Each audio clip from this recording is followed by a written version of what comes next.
से आ रही है। मैं स्वागत करती हूँ। मैं बहुत गौरवान्वित महसूस कर रही हूँ कि मुझे उस शख्सियत को आवाज देने का, उनका यहाँ स्वागत करने का अवसर मिला है, जो देश भर में अपनी रचनाओं के माध्यम से, अपने हास्य के माध्यम से प्रसिद्ध नमस्कार। हैं। क्या मेरी बहुत आवाज आप बहुत तक आ रही है? नमस्कार, बहुत स्वागत है आपका, और आपकी आवाज बहुत अच्छे से आ रही है। दोस्तों, इस महायज्ञ में अपनी आहुति देने के लिए आज जो शख्स हमारे साथ जुड़े हैं, जो कवि हमारे साथ जुड़े हैं, उन्हें आमंत्रित करते हुए वाकई में मुझे बहुत हर्ष महसूस हो रहा है। मैं उनका परिचय, बहुत वैसे जरूरत नहीं है, लेकिन परिचय आपको दे देती हूँ कि पद्मश्री भारत सरकार द्वारा 2010 में देश के चौथे उच्चतम भारतीय इंद्रजीत नागरिक शर्मा जी, पुरस्कार से जिन्हें आपका बहुत सम्मानित बहुत किया आभार गया। व्यक्त करता हूँ। मेरी आवाज आप तक आ रही है? जी जी, आपकी आवाज आ रही है, बहुत अच्छे से आ रही है। आ रही है, आवाज आ रही है। वो शायद हमें सुन नहीं पा रहे हैं। नरेश जी, संपर्क करके पता करिए, वो सुन नहीं पा रहे हैं शायद। तो दोस्तों, मैं बहुत आदर के साथ स्वागत करती हूँ पद्मश्री डॉक्टर सुरेंद्र दुबे जी का। बहुत बहुत स्वागत है। कॉमिक कविताओं के एक भारतीय व्यंग्यवादी लेखक हैं आप, और हास्य रचनाओं के माध्यम से पूरे विश्व में आपकी। नमस्कार। मैं डॉक्टर सुरेंद्र दुबे आपका स्वागत करता हूँ। छत्तीसगढ़ से आपके बीच में हूँ। बहुत माँ स्वागत है सर आपका। भारती के इस कविता महायज्ञ में मैं आपका बहुत अभिनंदन करता हूँ। अंतर्राष्ट्रीय आवाज हिंदी कविता पाठ्य का आयोजन एक महाकुंभ है, और इस कुंभ में मैं अपनी छोटी सी शब्द आहुति आपके बीच डालने के लिए उपस्थित हुआ हूँ। 31 अगस्त स्वागत से है, 14 सितंबर तक दी स्वागत है। मैजिक मैन एंड चंद्रा जी को मैं आभार व्यक्त करता हूँ। मैं भाई हरीश नवल जी, पूनम सागर जी, नरेश चंद्र जोशी जी, नीता जोशी जी, सबका आभार व्यक्त करता हूँ। और मेरे प्रिय मित्र न्यूयॉर्क में भाई इंद्रजीत शर्मा, जो आधे समय न्यूयॉर्क में रहते हैं, आधे समय भारत में, मैं जी उनको जी जी। अपना स्वागत, अभिनंदन, प्रेम, स्नेह पहुंचाता हूं। आपके बीच हूं। और इंद्रजीत जी ने आपने मेरा स्वागत स्वीकार किया, इसके लिए मैं आपका आभार व्यक्त करता हूं। मैं हास्य का कवि हूं, जैसे पूरी दुनिया जानती है, और मैं हंसाने पे विश्वास रखता हूं, क्योंकि रुलाने के लिए तो आपके रिश्तेदारी बहुत है। और बिल्कुल। हंसना सबसे कठिन काम है। आज के माहौल में जब दिल रोता है, दिमाग रोता है, आत्मा रोती है, मन रोता है, हंसना बहुत कठिन होता है। आज के माहौल में जब दिल रोता है, दिमाग रोता है, आत्मा रोती है, मन रोता है, हंसना बहुत कठिन होता है। एक तो हंसी आती नहीं है, आती है तो मुस्कुराहट में बदल जाती है, कह कहे और ठहाकों तक नहीं पहुंच पाती है। माना बिल्कुल आपका बिल्कुल। बौद्धिकता से ठेका है, लेकिन आपने कभी किसी बैल को हंसते हुए देखा है? कभी कोई भैंस आपको मुस्कुराते हुए नजर आई? एक बात याद रखना मेरे भाई, ये जिंदगी का बहुत बड़ा तर्क है। हंसी जानवर और इंसान के बीच का बहुत बड़ा फर्क है। क्या बात, क्या बात। इसलिए हंसो, हंसो लेकिन गैरों पर नहीं, अपने आप पर। वाह। हंसो लेकिन गैरों पर नहीं, अपने आप पर। अपने अंदर बैठे स्वार्थ के सांप पर हंसो, लेकिन कभी मत हंसो किसी गरीब की गरीबी पर, किसी बेकार की बेकारी पर, किसी लाचार की लाचारी पर, बेबस औरत पर, लुटी हुई शोहरत पर। हंसना हंसना नहीं, रोना है। क्या ये बात। तो एक दिन बहुत आपके साथ बढ़िया। भी होना है। बहुत इसलिए बढ़िया, मिल बांट बहुत कर बढ़िया, हंसो, बहुत बढ़िया। जी खोल कर हंसो। हंसी बांटने से हंसी कम नहीं हो जाएगी। आप हंसेंगे तो माँ भारती कविता महायज्ञ की मनसा पूरी हो जाएगी। वाह वाह वाह, बड़ा बहुत बढ़िया, बहुत कठिन बढ़िया। दौर चल रहा है पूरे विश्व में। कोरोना में ना हम मिल सकते हैं, ना हंस सकते हैं, ना बोल सकते हैं। जिंदगी ठहर सी गई है। इस ठहरे हुए माहौल में अगर ये आयोजन हो रहा है, तो ये जनमानस के लिए, मानव समुदाय के लिए, पूरे विश्व के लिए एक प्रेरणा का प्रसंग है। हिंदी हमारी राष्ट्रभाषा है। हम वैश्विक हिंदी का निर्माण करना चाहते हैं, और उस दिशा में हम प्रयास भी कर रहे हैं। लेकिन जब हिंदी की क्लास थी, टीचर एकदम उदास थी। मेरी आवाज आप तक आ रही है? जी आ रही है, आ रही है। भाई इंद्रजीत या जो भी हैं, मुझे बताने का कष्ट करें कि मेरी आवाज आप तक आ रही है, आपकी क्योंकि आवाज आ मुझको रही है, कुछ आ पता नहीं रही चल है, रहा है कि आप तक मेरी आवाज पहुंच रही है या नहीं पहुंच रही है। आ रही है आपकी आवाज। हिंदी की क्लास थी, टीचर एकदम उदास थी। हिंदी की क्लास थी, टीचर एकदम उदास थी। पति से लड़कर आई, अब काहे की पढ़ाई। बच्चों ने कहा टीचर पढ़ाओ, टीचर पढ़ाओ। टीचर ने कहा दिमाग मत खाओ। कल गाय पे निबंध लिखवाया था ना, जाओ पति पर निबंध लिख कर लाओ। बच्चों ने लिखा, पति एक दयनीय पालतू प्राणी है। पति वाह, एक दयनीय पालतू प्राणी है, जिसे हम मनुष्य भी कह सकते हैं। शादी बहुत के खूब, पहले बहुत पति खूब। सामान्यतः मनुष्य ही होता है। पति की दो आंखें होती हैं, जिनसे वो अल्टरनेट देखता है। पति के प्रकार, हिंदुस्तान में पति के दो प्रकार पाए जाते हैं। एक जोरू का गुलाम, दूसरा जोरू का बादशाह। जोरू का क्या बात। गुलाम ये सस्ती, सुंदर और टिकाऊ नस्ल है। ये बहुतायत मात्रा में पाई जाती है। जोरू का बादशाह ये प्रजाति धीरे धीरे लुप्त हो रही है। हिंदी बहुत का बढ़िया, अभियान बहुत चला बढ़िया। रहे थे। मैं अपने मित्र के यहाँ गया तो उनका विदेशी कुत्ता मेरे तरफ झपटा। मैंने कहा हट हट, लेकिन कुत्ता नहीं हुआ टस से मस। मैंने जब जोर से आवाज दी तो मित्र की पत्नी बाहर आई और उसने कुत्ते से कहा रोमी गो, रोमी गो। और भाई साहब कुत्ता चला गया। मैं समझ क्या गया ये कुत्ता अंग्रेजी समझता है, हिंदी इसके समझ में नहीं आती। शायद क्या बात, इसीलिए क्या बात। हिंदी राष्ट्रभाषा पूरी तरह से नहीं बन पाती। ये बहुत अपनी बढ़िया सर, पीड़ा है, बहुत अपना बढ़िया। संकट है। मैंने अपने आप पर बहुत कविताएं लिखी। मेरा विषय मैं स्वयं था। लादेन मरा, हम बहुत टेंशन में आ गए। लादेन मरा कैसे, लादेन मरा कैसे।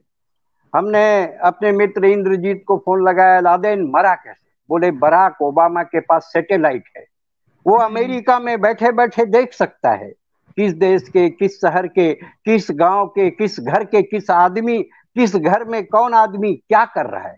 तब से ना मैं नहा सक रहा हूं, ना सो सक रहा हूं। क्या यहाँ बात। स्नान करे गरीब सुदामा, और वहां हुस्न का दीदार करे ओबामा।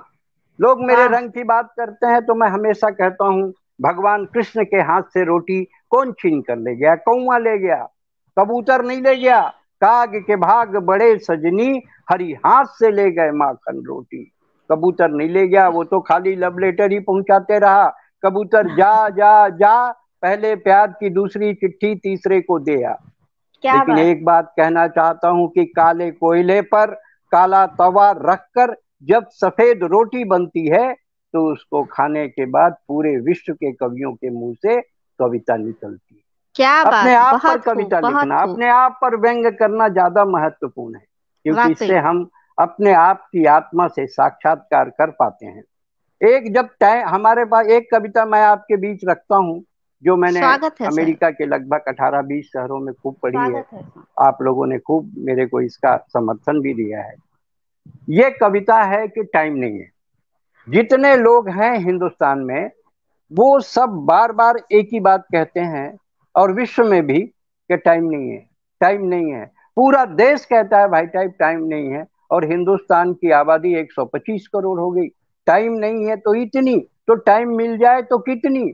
टाइम नहीं है, वाह। टाइम नहीं है। बच्चा पैदा होते ही फेरेक्स, लैक्टोजिन, बोनीजान, ग्राइप वाटर, एब्डेक खाता पीता है, डायरेक्ट चलने लग जाता वाह है। वाह वाह वाह सर। उसकी माँ कहती मेरे बेटा, मेरे कान्हा, मेरे लाल, घुटनों के बल चल, थोड़ी बाल लीला क्या कर। बात है। बच्चा कहता है माँ तेरी बात सही है, पर मेरे पास टाइम नहीं है। टाइम नहीं है भाई साहब।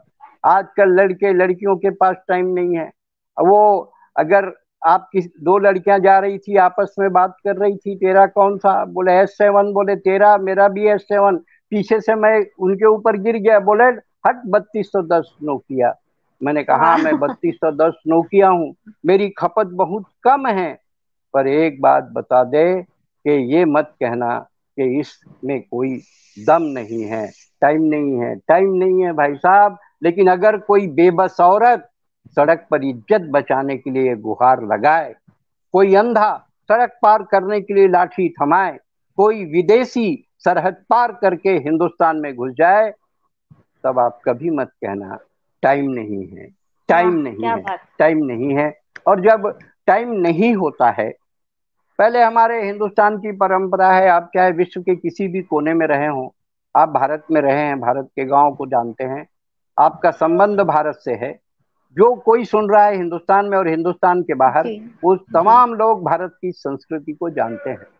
हमारे यहाँ जब शादी ब्याह होते थे और जब समय था लोगों के पास, तो पंगत लगती थी, लोग प्यार से आग्रह से खिलाते थे। अब आजकल टाइम नहीं है, टाइम नहीं है बिल्कुल। भाई साहब। लोग तंबू लगा देते हैं, जिसे बफे कहते हैं, महानगरों में, शहरों में, विदेशों में, तो ये बात अलग है। लेकिन जब गांव खेड़े में और छोटी जगहों में पहुंचते हैं, और उसके बाद जो उसकी व्यवस्था होती है बफे की, उस पर एक ऑब्जर्वेशन की कविता आपके बीच रखता हूँ। शायद आज की स्वागत है। शाम आपको हंसने स्वागत का है। मौका देता हूँ। हमें मिला एक दावतनामा, आज रात्रि को प्रीति भोज में आए। हमें मिला वाह। एक दावतनामा, आज रात्रि को प्रीति भोज में की आए, पहुंच में। गिद्ध भोजन बफे सिस्टम झपटे और खाएं। हमें क्या मिला एक बात। दावतनामा, आज रात्रि को प्रीति भोज में आए, गिद्ध भोजन बफे सिस्टम झपटे और खाएं। बफे सिस्टम नहीं है, बफेलो सिस्टम से कम। बफे सिस्टम नहीं है, बफेलो सिस्टम से कम। सामने में बोर्ड लगा देते हैं, वेलकम। जैसे ही टेबल पर खाना लगा, लोग खाने पे टूटे, जैसे बंधे हुए जानवर छूटे। एक वाह। आदमी प्लेट में सलाद लिए टेबल के चारों तरफ घूम रहा था। एक आदमी प्लेट में सलाद लिए टेबल के चारों तरफ घूम रहा था। दूसरा दुबला पतला मरियल दूर में खड़ा खड़ा हलवा सूंघ रहा था। हमने कहा भाई वाह साहब, टेबल के पास नहीं जाएंगे, अपने खाने के लिए कुछ नहीं लाएंगे? उसने हाँफ कर जवाब दिया, अभी गया था, अभी क्या गया बात। था, कुर्ता फड़वा कर आया हूं, अब की बार कुर्ता उतार कर जाऊंगा। और वाह वाह रसगुल्ला वाह। नहीं ला सका तो पापड़ लेकर जरूर आऊंगा। एक वाह। महिला अपने बच्चे को मार मार के खिला रही थी, आइसक्रीम खिला के कॉफी पिला रही थी, कह रही थी पी, कम वक्त पीता भी नहीं, 501 रुपया दिए हैं। एक महिला इधर से जा रही थी, दूसरी उधर से आ रही थी, दोनों आपस में टकरा गई, पहले की सब्जी दूसरे के साड़ी पे आ गई। बोली क्यों, वाह। देख कर नहीं चलती? बोली अच्छा, एक ही साड़ी पहन कर आती है, ये मेरी तीसरी साड़ी है, आइसक्रीम खाने जा रही हूँ, सलवार सूट पर्स में ले जा रही हूँ। बच्चे वाह ने वाह। रोते रोते अपनी माँ से कहा, मम्मी मम्मी बाथरूम जाना है, मम्मी मम्मी बाथरूम जाना है। उसकी मम्मी झल्लाई, नॉनसेंस, सामने में खाना है, तेरे को बाथरूम जाना है? अच्छा जा, कोने में आंटी के पीछे खड़े हो जा। मम्मी, आंटी के पीछे तो अंकल खड़े हैं। अरे बेटा मेरी मान, गरम गरम जलेबी खा और अपने बाप के समान आधा घंटे बाथरूम को भूल जा। और आठवां रसगुल्ला निगलते हुए, अंडरलाइन आठवां रसगुल्ला, आठवां रसगुल्ला निगलते हुए पत्नी ने पति से पूछा, ए जी लिफाफे में कितना डाला? आठवां रसगुल्ला निगलते हुए पत्नी ने पति से पूछा, ए जी लिफाफे में कितना डाला? जलेबी पगुराते हुए पति ने कहा 100। बोले 100? हमारी शादी में इन्होंने 20 रुपया टिकाया था और 1 घंटा 45 मिनट खाया था, अपन सुबेरे तक खाएंगे, लेकिन 100 रुपए का हिसाब करके जाएंगे। वाह वाह दरअसल वाह वाह ये वाह बफे वाह। है पाश्चात्य सभ्यता का अनुकरण, बहुत कि बढ़िया आदमी बहुत आए, बढ़िया। थोड़ा बहुत बढ़िया। खाए, ज्यादा बतियाए, मुस्कुरा कर चला जाए। पर क्या हमारा बात। देश ऐसा देश, यहाँ आदमी खड़ा खड़ा इतना खाता है, खड़ा नहीं रह पाता है। दरअसल ये बफे है पाश्चात्य सभ्यता का अनुकरण, इसमें सब कुछ होता है, आग्रह नहीं होता, प्यार नहीं बहुत होता, बढ़िया बहुत स्नेह बढ़िया। नहीं होता, अपनापन नहीं होता। इसलिए बफे जीमने का कोई सिस्टम नहीं होता। अगले बफे में बहुत जाएं, शानदार। सुरेंद्र दुबे की याद लेकर जाएं, सुरेंद्र दुबे की याद लेकर आए। कविता खत्म होती है, हंसे, मुस्कुराएं और मन बहुत करे बढ़िया तो सर ताली बहुत बजाएं। बढ़िया। मैं ये कहना चाहता हूं कि जो रचनाकार होता है, वो जिंदगी के ऊहापोह से जीता है। उसे हर कोई सलाह देता है कि आपको इस पे कविता लिखनी चाहिए, आपको इस विषय पे कविता लिखनी चाहिए। हम नेता, पुलिस अधिकारी, व्यवस्था, सरकार सब पर कविता लिखते हैं। पर हमें उसका लाभ क्या होता है? समाज में परिवर्तन आपको दिखता है? जो व्यवस्थाएं, जो समस्याएं, जो बेकारी, गरीबी, भूखमरी है, वो आज भी है। तब मैं एक सवाल, आज ये पूरे विश्व में के लिए बड़ा आयोजन है ये, क्योंकि माँ भारती का कविता का महायज्ञ आप कर रहे हैं। इसमें हजारों हजार रचनाकार जो अपनी कलम से हिंदुस्तान की चेतना और जागृति की इबारत लिखते हैं, वो तमाम जुड़े लोग हैं। मेरी बात अगर उनके तक पहुंचे, एक सवाल मैं आपके बीच रखना चाहता हूं कि जहां तेरा वजूद किस्तों में बिकता है, जहां तेरा वजूद किस्तों में बिकता है, अरे बावला है रे जो कविता लिखता है। जहां तेरा वजूद किस्तों में बिकता है, अरे बावला है रे जो कविता लिखता है।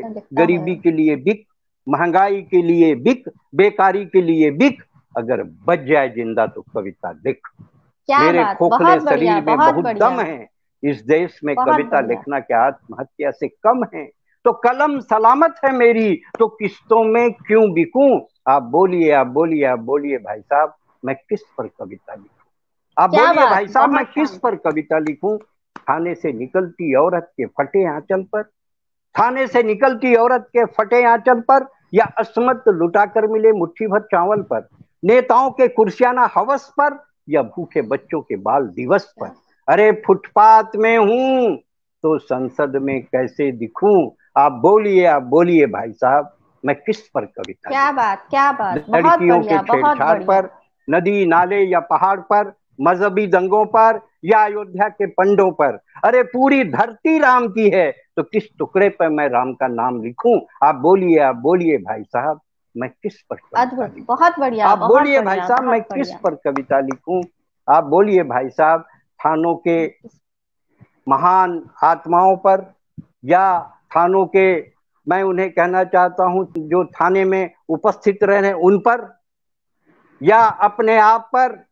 अरे जब पूरी धरती, पूरा विश्व हिंदी और हिंदुस्तान का है, तो मैं ये सवाल क्यों रखूं? आप बोलिए, आप बोलिए भाई साहब, मैं किस पर कविता लिखूं? आप बोलिए भाई साहब, मैं किस पर कविता लिखूं? योजनाओं की रंडियों पर, बदलते हुए झंडे और झंडियों पर, दीमक लगे संविधान पर, या जलते हुए हिंदुस्तान पर। अरे जिंदा हूं तो इस महायज्ञ में मुर्दा कैसे दिखूं? आप बोलिए, आप बोलिए भाई साहब, मैं किस पर कविता लिखूं? आप बोलिए भाई साहब, मैं किस पर कविता लिखूं? और मेरा सौभाग्य रहा, हमारा घराना बड़ा है, हमारा खानदान बड़ा है, हम बड़े खानदान के लोग हैं। हम कबीर सूर तुलसी के खानदान के हैं, हम निराला अटल और गालिब जी के खानदान के हैं। हमारा खानदान बड़ा है।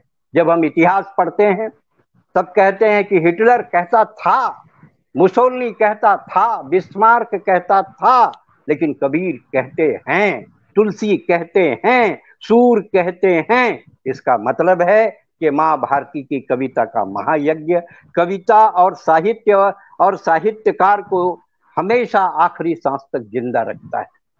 ये जिंदा रखता है। हम साहित्यकार कभी नहीं मरते हैं, कभी कबीर हैं, तुलसी हैं, सूर हैं, ये कभी थे नहीं हुए। मेरा सौभाग्य रहा कि मैं वत्स गोत्र में मेरा जन्म हुआ और मैं दुबे हूँ। आत्माराम दुबे तुलसीदास जी के पिता थे, मैं उनका वंशज हूँ। मेरी पत्नी मेरा हमेशा मजाक उड़ाती है, मेरी पत्नी हमेशा मेरा मजाक उड़ाती है, बोलती है कि जब आप स्कूल में कवि हो तो फिर और बढ़िया आपको कविता लिखनी चाहिए, आपको मानस जैसा ग्रंथ लिखना चाहिए। मैंने अपनी पत्नी को समझाया कि देखो, मानस लिखने के लिए एक सिचुएशन चाहिए।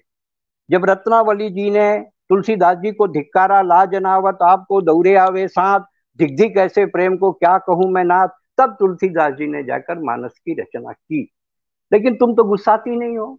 एक बार सिचुएशन बनाओ, मायके जाओ, सिचुएशन बनाओ, गुस्साओ, हमको लतियाओ, धमकाओ, तब तुलसीदास हम बन सकते हैं।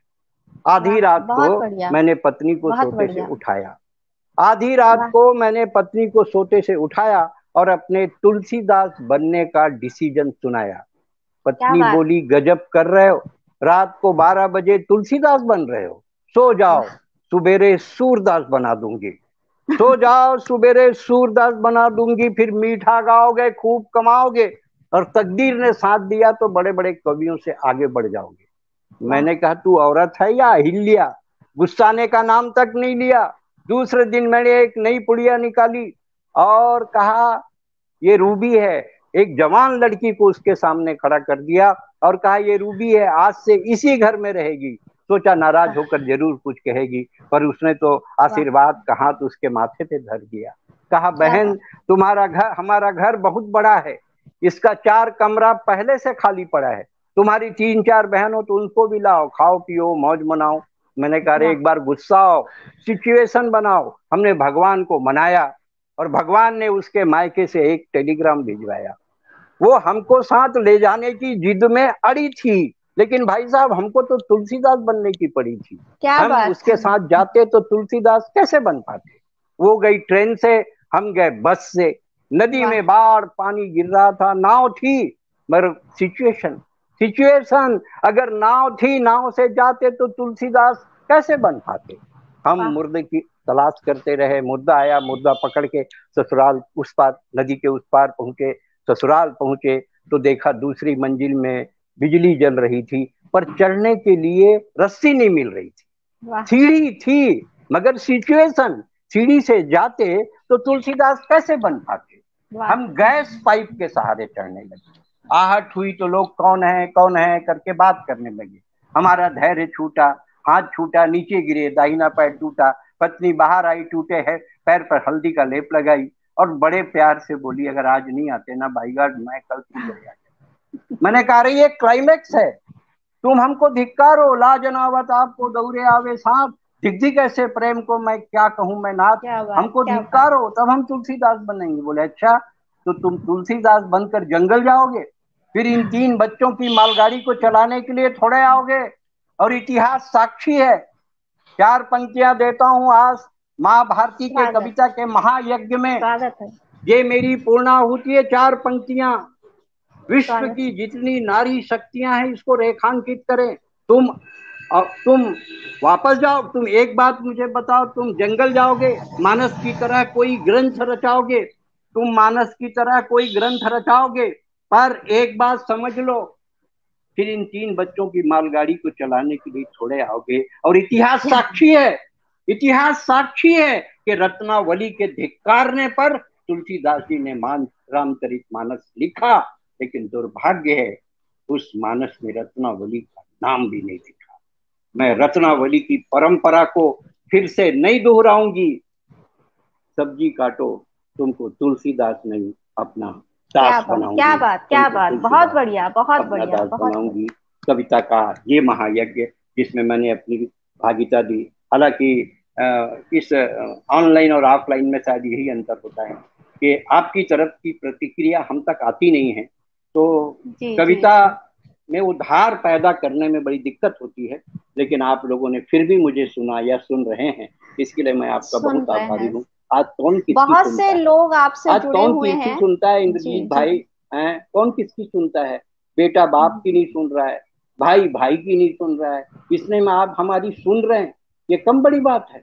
मैं तो बताता हूँ ना, जब बराक ओबामा हिंदुस्तान आए मैंने बहुतों से पूछा बराक ओबामा हिंदुस्तान क्यों आए। लोगों ने कहा मैनेजमेंट सीखने आए। मैंने कहा गलत, बराक ओबामा हिंदुस्तान आए उत्तराधिकारी की तलाश, और उनको कलर के आधार पे मैं था। उन्होंने बिल्कुल नहीं की देरी। मुझको रायपुर फोन किया और कहा मिस्टर ब्लैकबेरी अब अमेरिका की जिम्मेदारी तेरी। साहब देश की स्थिति ऐसी है, क्या करोगे। हमारे यहाँ तो बोलते हैं काला धन आएगा, और काला धन आया ही नहीं। विजय माल्या सफेद धन लेके निकल लिया। मैं तो किंग फिशर के ऑफिस के सामने बंबई में खड़ा था, 2 लड़कियां आपस में बात कर रही थी, कह रही थी आएंगे हमारे करण अर्जुन आएंगे। हम जो देखते हैं वैसा लिखते हैं। लेकिन एक बात कहता हूँ, जो बेटियां, जो मातृ शक्तियां देख रही हैं, मेरी बेटी भी जिलाधिकारी है छत्तीसगढ़ शासन में, उसके तक 4 पंक्तियां पहुंचाता हूँ। फली फूली टहनियां जड़ों के तरफ मुड़ी रहती हैं, अरे बेटियां कहीं भी रहें माँ बाप से जुड़ी रहती। क्या बात, फली फूली टहनियां जड़ों के तरफ मुड़ी रहती हैं, अरे बेटियां कहीं भी रहें माँ बाप से जुड़ी रहती हैं। बेटों के साथ माँ बाप रहते हैं, उन्हें आभास होता है। और बेटी 7 समुंदर पार शिकागो में हो और माँ रायपुर में खांस दे तो बेटी को आभास होता है। ये बेटी होती है, ये हमारा परिवार होता है। अधिकांश लोग कॉन्वेंट में अपने बच्चों को पढ़ाते हैं, अंग्रेजी स्कूल में पढ़ाते हैं, एक फादर घर में, एक फादर स्कूल में। बच्चा डिसाइड नहीं कर पा रहा है ओरिजिनल फादर कौन है, बच्चा डिसाइड नहीं कर पा रहा है ओरिजिनल फादर कौन है। बच्चे को घर में आता है, बच्चा किसी के घर चले जाओ, आंटी एक कप चाय रखेगी, पिंटू बेटे, फिर एक बच्चा आता है टाई बांध कर, अंकल को पोयम सुनाओ, फिर वो चालू हो गया, ding dong bell pussy in the well, who put her in, little Tommy Thin, who put her out, little Tommy Stout, Johnny Johnny yes papa, eating sugar no papa. आप अपने बच्चे को अंग्रेजी पढ़ाएं। मुझे परहेज नहीं है अंग्रेजी से, मैंने विश्व के 11 देशों में कविताएं पढ़ी है, अमेरिका के लगभग 52 शहरों में कविताएं पढ़ी है। अंग्रेजी आपके बच्चे को पैकेज दे सकती है, जॉब दे सकती है, उद्योग दे सकती है, व्यापार दे सकती है, लेकिन सिर्फ हिंदी और आपकी मातृभाषा है जो बच्चे को संस्कार दे सकती है। अगर आप अपने बच्चे का संस्कार बनाना चाहते हैं तो माँ भारती के कविता के इस महायज्ञ में उसे अपने साथ बैठाकर कविता सुनाएं। कविता शाश्वत है, कविता ब्रह्म है, कविता शब्द है, और कविता आत्मा और दिल के तारतम्य को जोड़ने वाला एक अस्त्र और शस्त्र है। इसलिए इस कविता का सम्मान करें, खुद भी करें, परिवार से भी करें। मैं आपके बीच रहा, नमस्कार, धन्यवाद, जय हिंद, जय जोहार और जय छत्तीसगढ़। क्योंकि मेरे छत्तीसगढ़ के बहुत सारे मित्र अमेरिका में भी हैं, शिकागो में भाई गणेश कर हैं, दीपाली कर हैं, और नाचा जो संस्था है नॉर्थ अमेरिका छत्तीसगढ़ एसोसिएशन, उसमें मैंने कई बार कभी पाठ किया। अंतर्राष्ट्रीय हिंदी समिति के आमंत्रण में मैंने भाई नंदलाल सिंह और आलोक मिश्रा जी के कार्यक्रम में बहुत भाग लिया। मैं आप सबका आभार व्यक्त करता हूं कि आपने मुझे सुन लिया, नहीं तो कोरोना में कोई किसी की सुन नहीं रहा है। नमस्कार। बिल्कुल बिल्कुल बिल्कुल, नमस्कार, बहुत बहुत आभार।